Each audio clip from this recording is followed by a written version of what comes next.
Пожарите не почнуваат кога ќе се појави пламенот. Тие почнуваат многу порано, кога нема систем. Додека јавноста секое лето брои колку противпожарни авиони се исправни и колку обучени пилоти имаме на располагање, малкумина знаат дека уште во 1986 година Македонија имала разработен план како пожарите да се откриваат навреме и да се гаснат од воздух.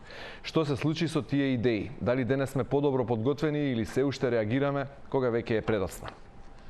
Да си кажеме со поранешниот пилот и директор на Управата за цивилно воздухопловство Ѓорѓи Чашкиров, со кого ќе анализираме и што се случи на летот на Ryanair од Солун за Минхен Меминген, кога патник остана заглавен во оштетениот прозорец и зошто и покрај драматичните снимки авиацијата и денес е најбезбедниот начин на транспорт. Господине Чашкиров, добре дојдовте во студиото на Телна. Добре ве најдов. Деновиве беше многу актуелна веста на Ryanair, оштетениот прозорец и патникот кој за среќа преживеа. За повеќето незамислива сцена, односно сцена што може да се види само на филм, како патник виси низ прозореца, а пилотите го приземјуваат авионот. Што вие прво како поранешен пилот си помисливте кога ја слушнавте веста? Си ја реконструиравте сами случката, што претпоставивте што се случувало во авионот?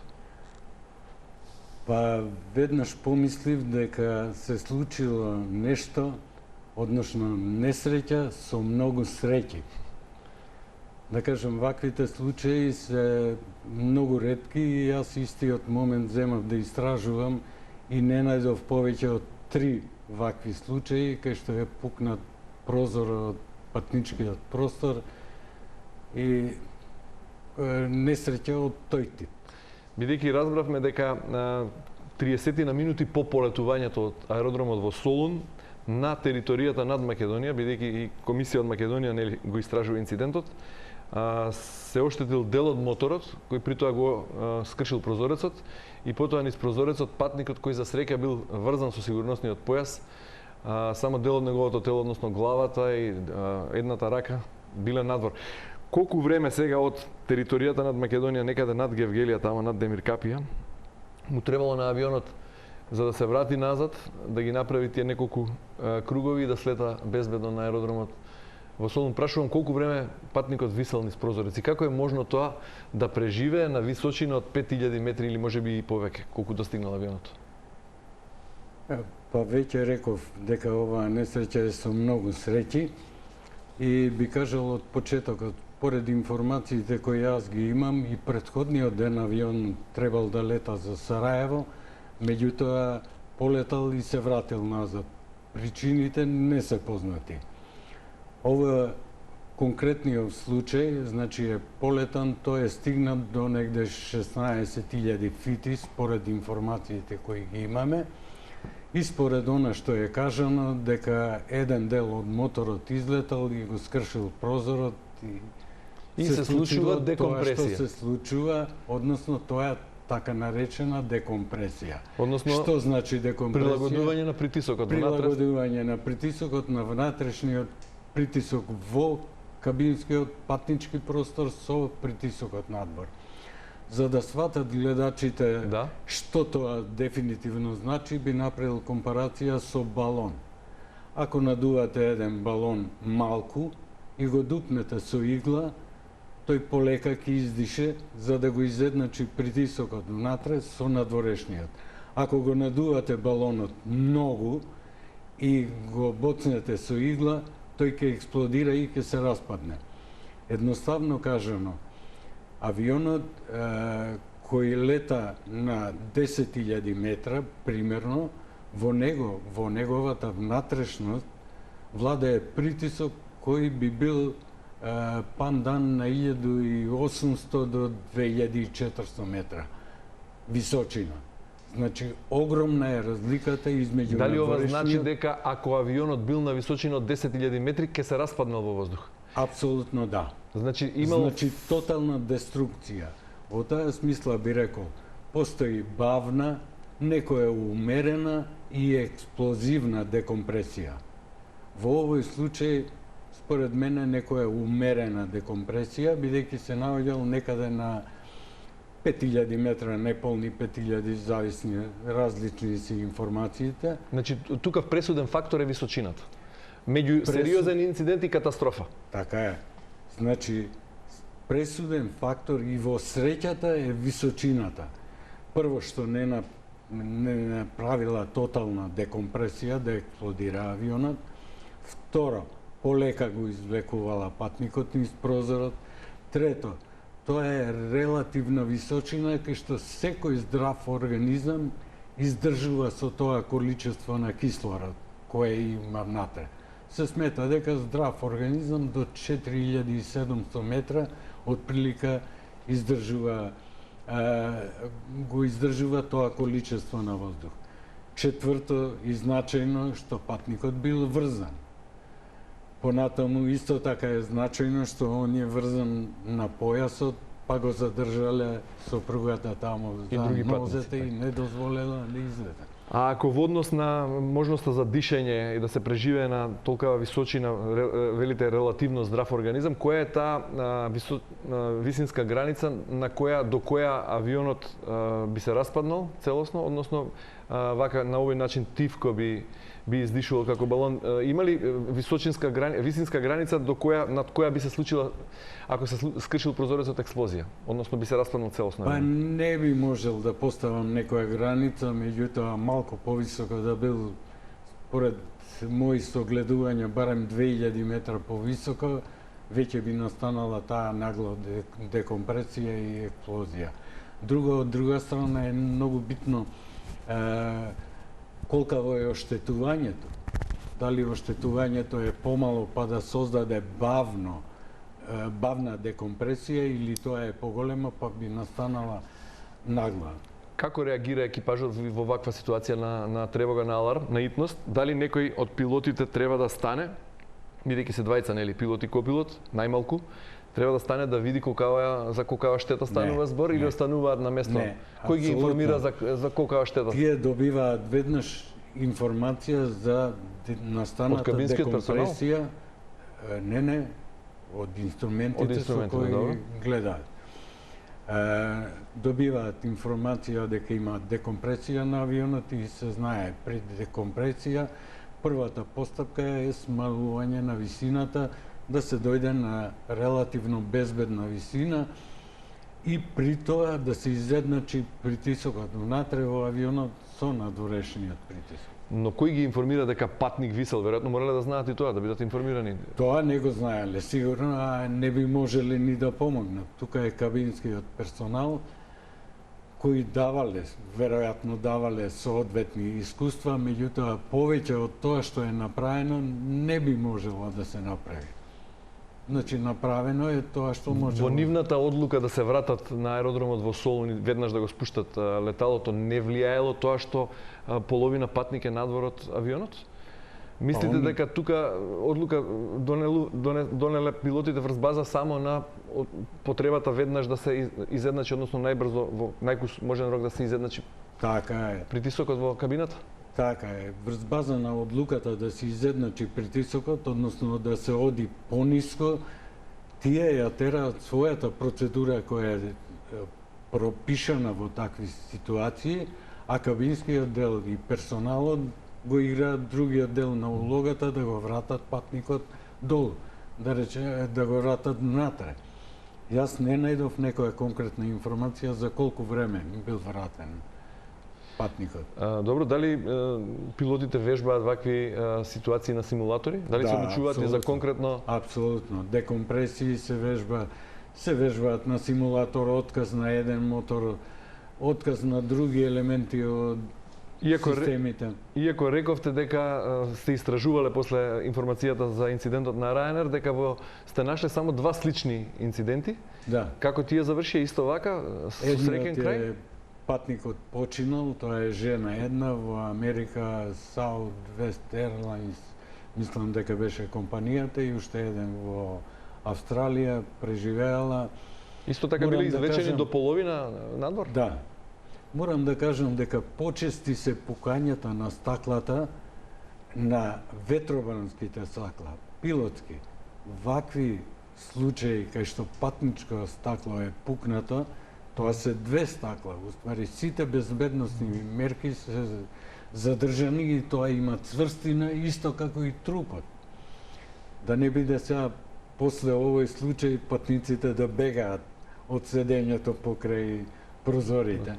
Значи, ете, тоа се тие случаи, безбедносните мерки се секогаш завршени, ако ќе излета парче, ако излетало парче, бидејќи ни тој дел не го видел дека е пронајдено парчето, тогаш несреќата се испитува до крај и ќе се утврди сигурно. Значи, во авиацијата е најбезбедниот сообраќај. Тоа покажува дека 95% од настанатите несреќи се испитани до крај. Оние 5% се главно непронајдени делови, непронајдени кутии или не е пронајден воопшто авионот при несреќата. Добро. И да кажам, значи, кога се испитуваат вакви случаи, комисијата е многу голема. Ние кај нашиот народ секогаш владее некоја сомничавост. Меѓутоа, кога ќе кажам дека во комисијата учествува сопственикот на авионот, летачкиот персонал, сервисот кој го одржувал, производителот, осигурителната компанија и уште многу други, сите се тие дел од комисијата за испитување. Така што не може. Добро, овде станува збор за сплетна околности, да се откачи парче од моторот и да удри токму во прозорец и да го скрши при тоа. Веројатно тоа е механички удар во прозорецот, го оштетува стаклото и прави дупка. Тоа е причината непосредна. Но зашто дошло до тоа? Зошто се откачил дел од моторот? Така е. Тоа ќе се испитува и тоа ќе се пронајде и ќе се знае.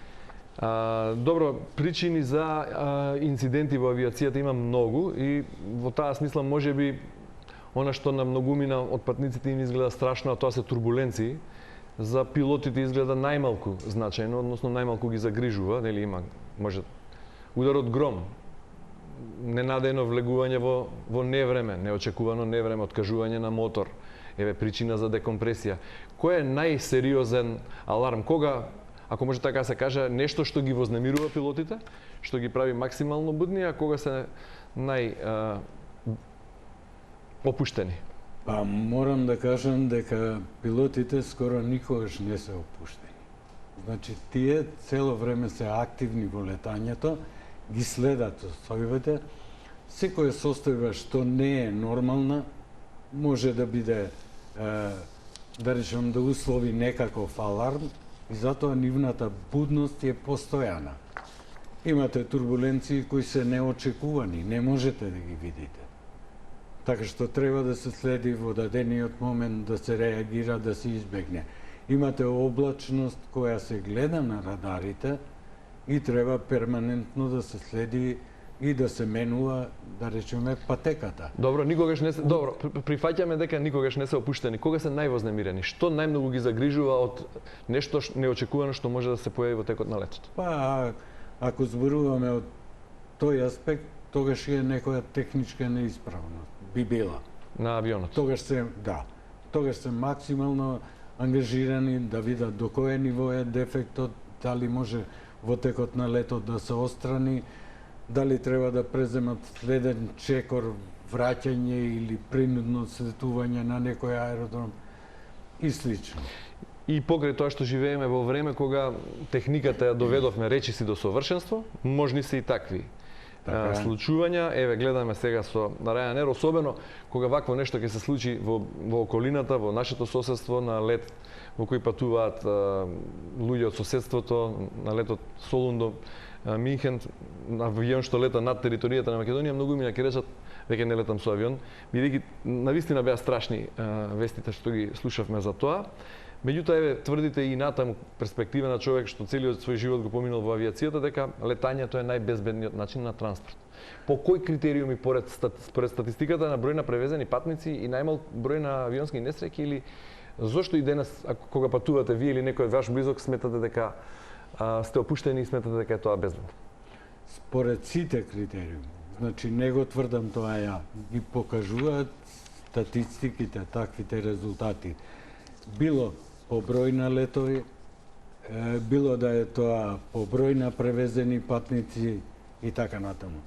Значи, според она, јас минатата книга кога ја пишував, отприлика на 4,5 милиони летови се случува една несреќа. Според сегашните статистики за 10 години. И тоа несреќите ги зголемуваат главно за останати земји, кај што одржувањето не е соодветно на авионот. Дури и пилотските обуки не соодветни. Тоа се далеку земји кои се далеку од европските, американските, австралиските и другите регулативи. Добро, ако ја исцрпевме темата за инцидентот на Ryanair и безбедноста на летањето, да продолжиме со она што е актуелно секое лето, за жал. Летните пожари кои во Македонија во последните години изгореа големи површини на шуми. И сега, кога станува збор за шумските пожари и она што ни се случува секое лето, за жал, малкумина знаат дека уште во 1986, кога тогаш Македонија била во рамките на поранешната заедничка држава СФР Југославија, сме имале елаборат за откривање и гаснење пожари од воздух, при тоа разгледуван на највисоко можно државно ниво тогаш, во извршниот совет, така наречен, што би било равно на влада. Сега влада, да. Вие сте автор на тој елаборат. Што беше вашата задача и што правевте тогаш во далечната 1986 октомври? Еве сега искрено да кажам, вие сте првиот новинар кој го извадил овој податок. 86-та година јас изработив елаборат за откривање и гасење на пожари од воздух на територијата на тогашна Република Македонија. Видов една бројка дека во 1982, 83 и 84 година сте анализирале број на пожари и тогаш имало околу 1100 пожари годишно, што во преведено денеска, односно еве само за споредба, во 2025-та, минатата година сме имале 2200 пожари на отворено, значи двојно е зголемен бројот на пожари во однос на 80-тите години. Тогаш сме имале околу 1000 во просек, сега имаме околу 2000 годишно. Двојно помалку во тоа. Така е. Во услови кога имаме многу поразвиена технологија. И тоа е многу битно. 40 години се поминати. И во услови кога треба да имаме многу поголема развиена свест. Сега да продолжам за елаборатот. Тој елаборат тогаш беше разгледуван на ниво на извршен совет на собрание на Република Македонија, односно денешна влада. При тоа учествува Републички штаб за територијална одбрана, Републички штаб за цивилна заштита, учествуваше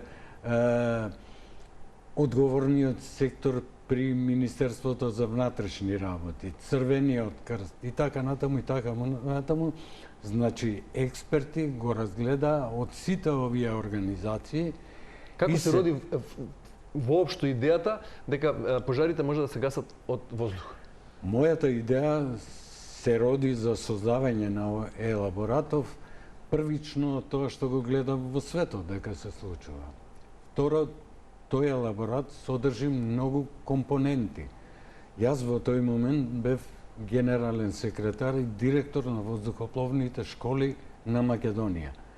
Значи го поврзав можноста за обука на пилоти во текот на извидувањето од воздух.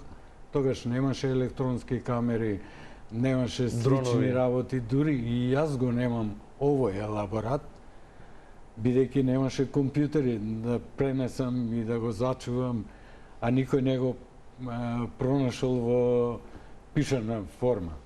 Значи, првата идеја беше потекната од тоа што сум го видел дека се прави во светот, втората да продолжиме со обуката на пилотите и да ја зголемиме обуката на пилотите, и третата идеја беше со самото извидување да откриеме точна локација на пожарот и во истиот момент да јавиме на надлежните на таа територија.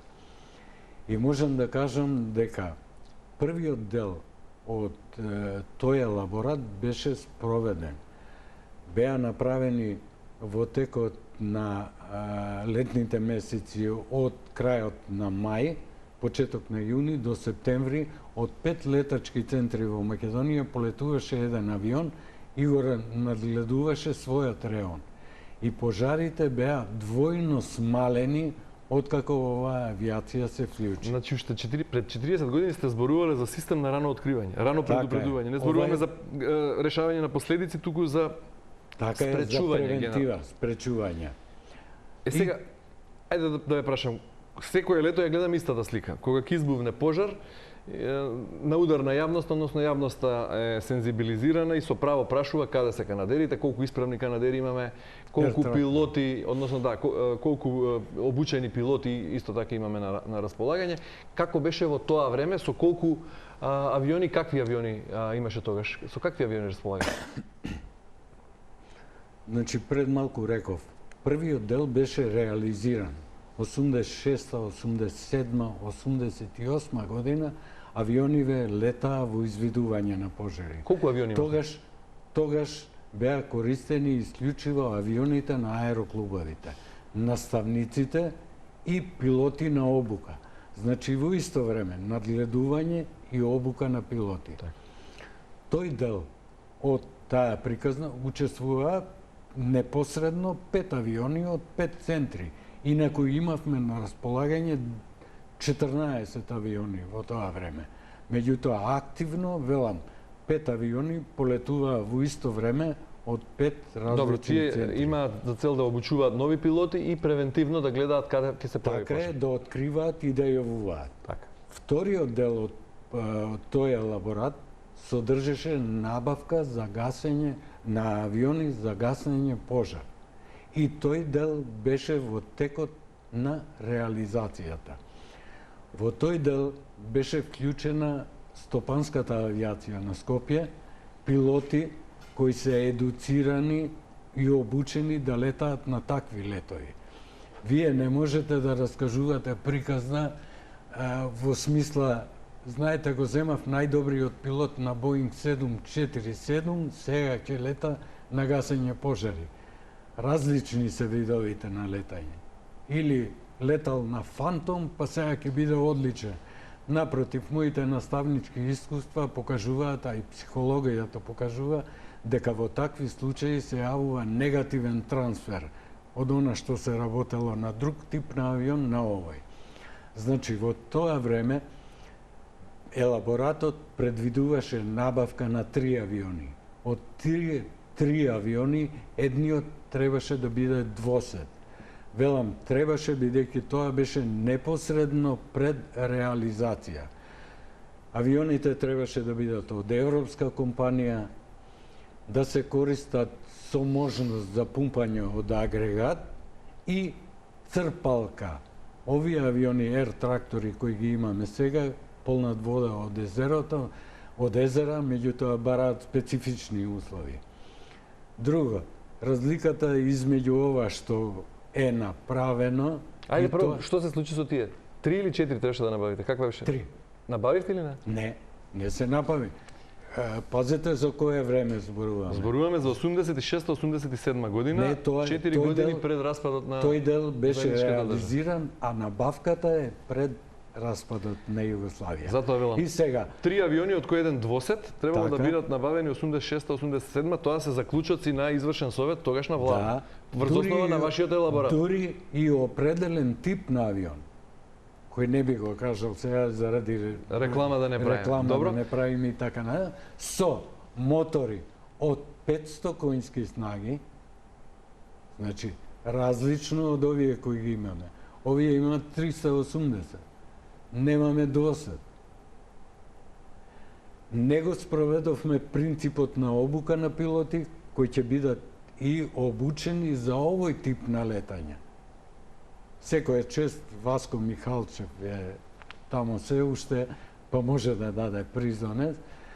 Меѓутоа, поентата на ова што се откриле е како ние знаеме од создаден елаборат, анализиран од сите фактори во државата, во оној момент кога ќе дојдеме некаде подоцна да го реализираме, никој тоа претходно не го гледа. Што е направено? 91 Македонија се осамостојува, 35 години подоцна, повторно дебатата кога Македонија гори се води на база на тоа колку авиони имаме, колку се исправни, какви се нивните перформанси, колку пилоти имаме обучени, а при тоа не сме зеле пилот од Боинг 747 да го управува тој Air Tractor. Навистина загрижува ова. 40 години не сме успеале да набавиме, да спроведеме една одлука, еден елаборат, односно заклучок на извршен совет. 86-та, без оглед на тоа што било, станува збор за 4 години пред распадот на државата, за едно лошо време, во кое сите интервјуа почнува со оглед на финансиската криза, со оглед на недостигот на финансиски средства, така некако. Меѓутоа, кога оваа држава па имала пари? Веројатно, секое време си имало своји кризи. Меѓутоа, нешто што исто така ми падна во очи е што вие не зборувате за број на авиони, не зборувате туку зборувате за систем. Уште во тоа време се зборува за систем. Ние не само што не успеавме да го екипираме тоа, да набавиме доволно Air трактори, да обучиме доволен број пилоти, туку не знам, еве, ваш впечаток, дали го делите вие впечатокот дека успеавме или не успеавме да создадеме систем? Па, основниот заклучок сам се наметнува. Не успеавме да направиме систем. Или македонска изрека е криво насадено дрво, криво расте. Ако вие не сте го почнале системот од самиот почеток, а јас раскажав пред малку, ако сте го прекинале континуитетот на обука на пилоти, ако сте избрале погрешни авиони, ако немате двоседи, ако немате соодветно силни мотори, таму тој елаборат содржеше милион други работи. Не е сеедно дали ќе фрлите вода од авион и за колку време ќе ја фрлите следната бомба со вода. Таму има големи анализи. Известно количество вода која ќе фрлите, ако не фрлите зад него на одредено временско растојание следна бомба, вие можете само да придонесете пожарот да гори, затоа што со водата ќе му додадете кислород. Значи зборуваме за многу... За системот зборам, значи не воспоставивме систем. И кога некој на почетокот го погрешил, тешко се исправа понатаму. Еве ќе ми дозволите да цитирам дел од записникот на тој состанок во владата, на тогашната македонска влада во рамките на Југославија, или како што тогаш сте ги нарекувале службени белешки. Така е. Што всушност се подразбира под поимот противпожарна авиација. Ова е, цитирам дел ви од вашиот елаборат. Вие сте автор. Тоа е пред се спрега на воздухоплови за превентивна заштита и извидување и авиони за гасење на пожари. Понатаму ваквата авиација бара создавање на основни предуслови за незино искористување во кои спаѓаат аеродроми, стручно-технички и летачки кадри, технички помагала за полнење со вода и адекватни природни и вештачки површини и центар за радиокомуникација со воздушните и сувоземните средства за сузбивање на пожарите. Нешто што пред 40 години се пишувало, треба малку веројатно да се дотера. Иако станува збор за сосема други услови кога немало техниката и технолошките помагала биле на сосема друго ниво, за разлика од денес. Зошто не се надоградил овој? Ето, зошто не би можел да го одговорам. Па вие бевте активен чинител во авиацијата и во првите години од самостојувањето на Македонија. Го понудивте ли овој елаборат на тогашната дирекција за спасување или на тогашниот кризен штаб, кога 2005 донесе Македонија закон за управување со кризи? Не, ама ќе одговорам едноставно. Никој не побарал од мене. Бидејќи реков пред малку, немало компјутери, јас го немам во компјутер, иако истражувам, го немам елаборатот. Уште да додадам, дека таа авиација беше толку добро осмислена, што требаше да ги опфати сите компоненти. Еден елемент кој не го спомнавме денеска, и никој не го спомнал, таа авиација, бидејќи авионите имаат можност да испуштаат и помалку течност, таа авиација беше предвидена и за заштита на шумите. Значи, прскање на шумите за заштита од губари, инсекти и така натаму. Добро, зборувате и за институции, вклучување, односно координација на институции од различни сектори и области. Цивилна заштита, Министерство за внатрешни, хидрометеоролози, шумарство, воздухопловство, меѓуинституционална координација. Исто така денес нешто што го нема или се мачи на некој начин. Како ја оценувате денешната стратегија на Македонија за противпожарна авиација? Имаме стратегија. И последниве години вака или онака се справуваме со пожарите. Мислам дека се спасуваме да ја спасиме таа авиација. Добро, ако денес би пишувале елаборат, што би додале? Веројатно дронови по современа технологија, меѓутоа базата би била иста. Дронови, камери и слично, меѓутоа генезата и основата повторно би било тоа што е напишано во елаборатот од 86 година. Што е потешко, да се набави соодветен авион за гасење пожар или да се обучи пилот да го управува? Тоа е прашање од $1.000.000 кое лесно има одговор, така што секој може да биде да добие $1.000.000.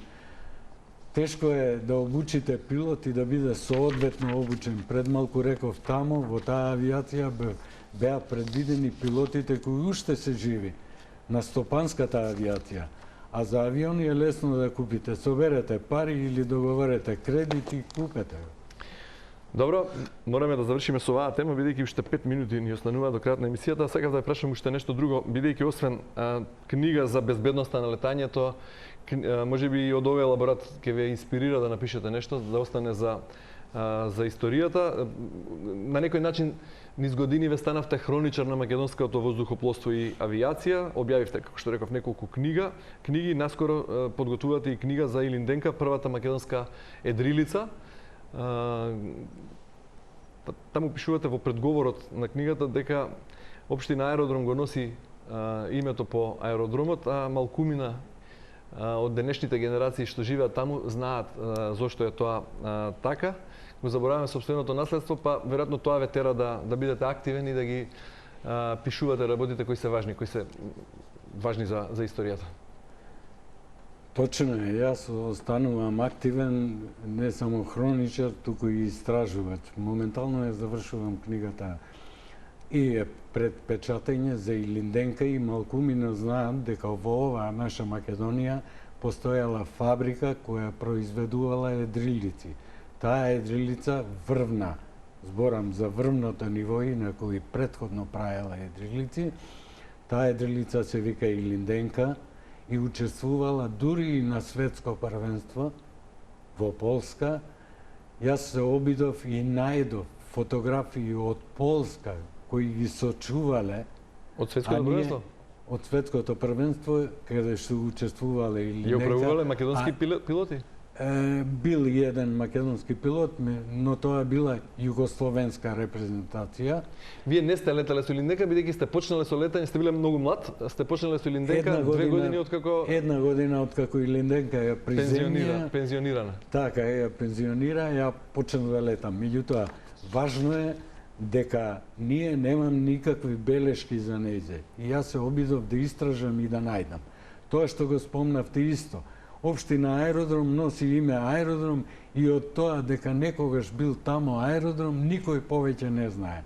А тој аеродром екзистира од 1925 година. Екзистирал. До мојата обука во 72 година. Јас сум обучен пилот на тој аеродром. Добро, само за крај, едрилицата Илинденка колку часови поминувала во воздух? За објаснување на гледачите, станува збор за едрилица, односно авион без мотор, кој го повлекува и го крева во воздух друг авион, и потоа ја остава сама да плови, и во зависност од умешноста на пилотот, таа може да помине подолго или пократко во воздух, додека слета, нели? Така е. Па за жал, скопјани и младиве деца ќе забораат како изгледа лет на едрилица. Таа ја влече авион, ја откачува. Нема сега аероклубовите спортски, не прават нешто така на стенгоец? Но немаат толку финансии да го гајат и овој спорт. Тие гледаат да направат некоја комерцијала. И затоа велам, греота е ни државата, ни градот не се заинтересирала да направи монографија за една ваква едрилица. И ние ќе оставиме тоа на забот на времето. Инаку да кажам, македонски рекорд во летање со едрилица е 9 сата и 7 минути. И тоа токму со оваа едрилица Илинденка. Пилот на едрилицата бил Павле Крушарев, подоцна истакнат и сообраќаен и професионален пилот. Господине Чичкиров, ви благодарам многу за разговорот. Еве, можеби ова ваше гостување денеска во Да си кажеме ќе ги инспирира луѓето кои можеби ќе финансираат печатање на монографија за Илинденка, бидејќи е навистина дел од историјата што го заслужува тоа. Не, јас ќе речам дека оваа монографија за Илинденка ќе правам сам, А ако има интерес градот и државата, тогаш нека направи друга количина која ќе биде пристапна за сите. Ви благодарам уште еднаш за гостувањето во денешното издание, да се кажем. Ви благодарам за поканата и се извинувам, алергиите го прават своето, па изборувањето ми беше малку потешко. Се беше во ред. Ви посакувам успех. Почитувани, вам ви благодарам за вниманието, останете на Телма и имајте убав ден.